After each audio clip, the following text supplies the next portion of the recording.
has hablado que el dolor, al final, es un método de supervivencia, o sea, es para sobrevivir a un peligro, ¿no? Te está avisando, te anticipa ante un peligro.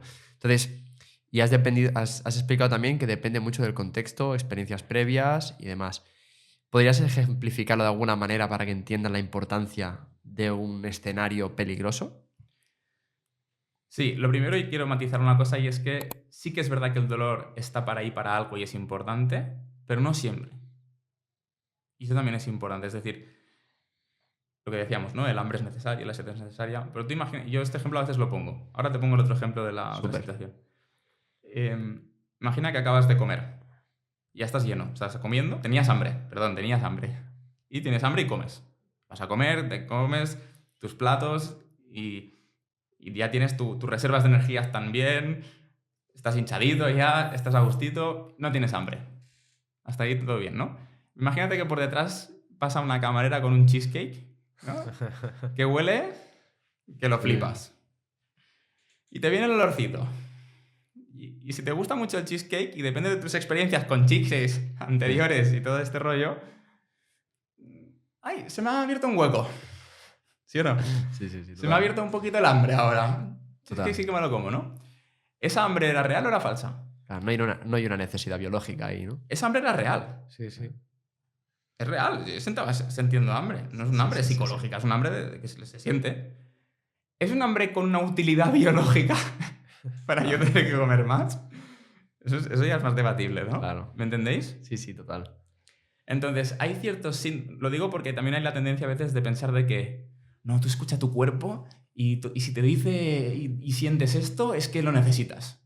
Cuidado. Que estamos también muy condicionados y no todo lo que sentimos es ciertamente útil para nuestra supervivencia o ciertamente útil para relacionarnos con el mundo. Al final el cerebro hace lo mejor que puede. Y si cree que en ese momento es mejor que tengas un poquito más de hambre para el cheesecake, pues lo va a hacer. ¿Que eso útil va a ser? Quizá no, porque te vas a meter más azúcar, ¿sabes? Más Total. calorías que quizá no vas a gastar, entonces quizá no tiene una utilidad para tu función biológica Claro. más primitiva, más útil, ¿no? Entonces, ¿entendéis esta diferencia? Sí, sí, O sí, sea, total. no todas nuestras percepciones que sentimos vienen a decirnos algo. No sé, si tienes dolor, ese dolor viene a decirte algo. A mí eso me pone muy nervioso. Pues no siempre.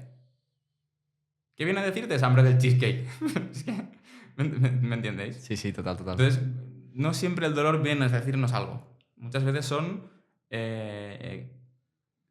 percepciones y síntomas muy complejos, con unos aprendizajes detrás muy también complejos, que pueden hacer que experimentemos cosas que no son útiles. Y hay veces que sí.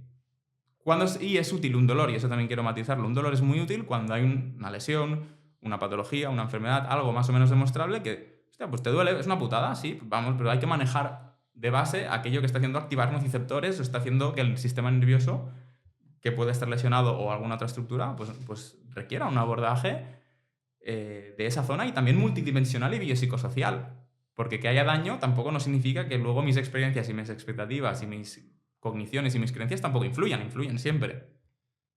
¿Entendéis esto? Esto es súper importante. Y luego has hablado del contexto, que es un poco lo que me decías, ¿no? El contexto es otro de los fenómenos que influyen en el dolor, evidentemente.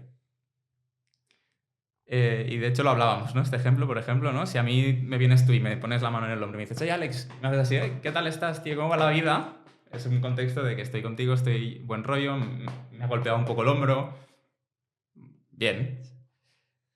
Si de repente me raptan, me tapan la cara, me raptan, me duermen, se me llevan, me esposan, además me apretan un poquito las esposas, me llevan a un sitio, no conozco a nadie, no sé dónde estoy, totalmente de incertidumbre, escucho ruidos, estoy en un sitio frío, desagradable, con mal olor, y de repente alguien me hace así. Quizá mi experiencia perceptiva no es la misma. Y quizá me sacan las vendas tal y eres tú que me has traído aquí para hacer el podcast. Sorpresa, ¿no? Sorpresa. ¿Se entiende un poco esto? Sí, Es un sí, poco total, caricatura, total. ¿eh? Podríamos Sí. poner más contexto. Pero yo creo que se entiende, sí, sí. Pero evidentemente el contexto y muchos otros fenómenos, es que va mucho más allá, es muy bestia el contexto, mis experiencias previas, mis expectativas, mis propios pensamientos, mis creencias, o las creencias que me han hecho creer, porque tampoco, al final la gente no tiene la culpa. La gente, nosotros creemos en las cosas que nos hacen creer. Entonces, todo esto influye también en todo este mundo del dolor. Y hay que conocerlo. Y hay que saber identificar qué creencias son útiles, qué creencias no son tan útiles, qué cogniciones son útiles, qué cogniciones no son tan útiles. Cómo modificar tu contexto para que ese contexto sea menos amenazante y pueda conllevar también eso en una reducción, ya que hablamos del dolor, pues del dolor.